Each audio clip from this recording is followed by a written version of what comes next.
Well, we're here with Henry and Florence Austin, and they have a special place in Temple history.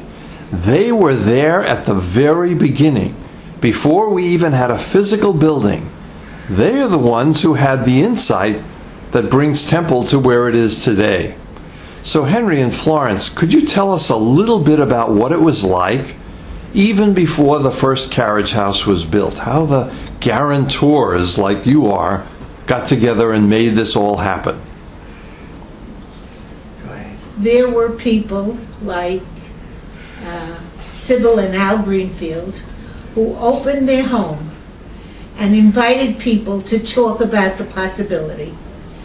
And that group grew from one to another until before the high holidays in 1952, we decided that we were large enough to go someplace to have high holiday services.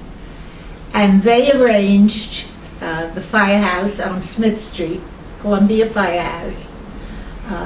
Henry went early to services, and I didn't drive at that time.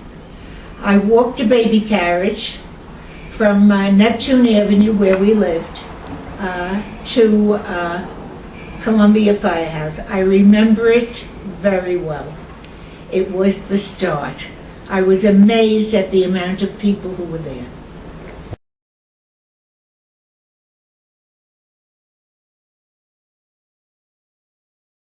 With all this talk and everything, there was a piece of property for sale, which is unreal to mention the number of money, $43,000 to buy, I think it was maybe about 5 acres of land, which consisted of a mansion about 4 stories high with a big porch all around it. And we had a carriage house on that property, and everybody said buy, and we bought, but they needed guarantors. So we didn't have much money, but I asked Florence's uncle, could I guarantor this piece of property? And my uncle said, a temple won't fail, don't worry. And we went ahead, and 50 of us,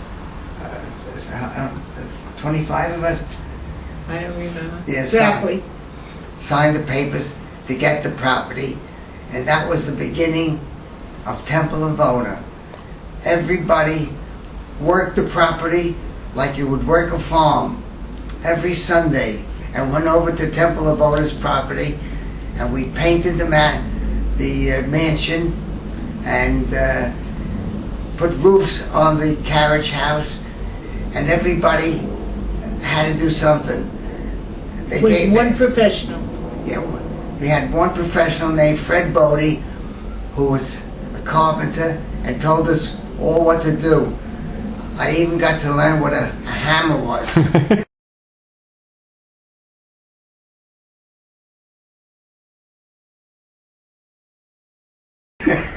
And we moved on from there, and we put it together, and unfortunately the mansion manor, after we almost had it completed, got on fire and burned down, and we had to come up with something new, and we started to build Temple Avodah, and in the meantime use the carriage house for services and school.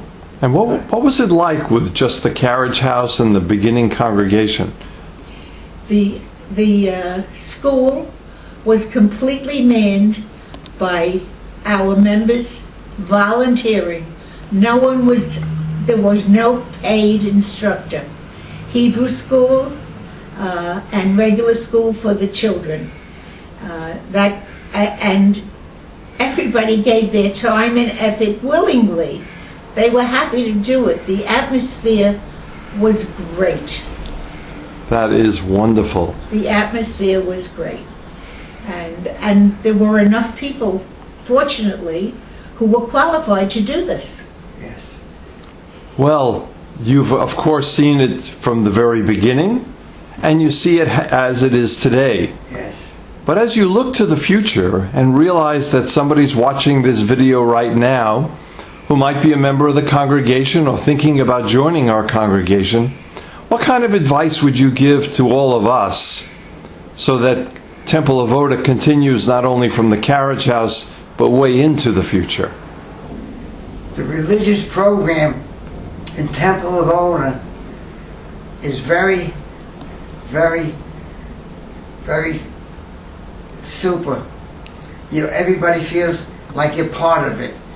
When you come to service, everybody is friendly.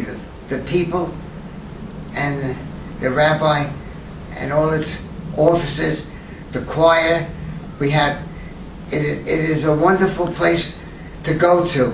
There's not many places you could go to that has this kind of charisma. That's what I could say.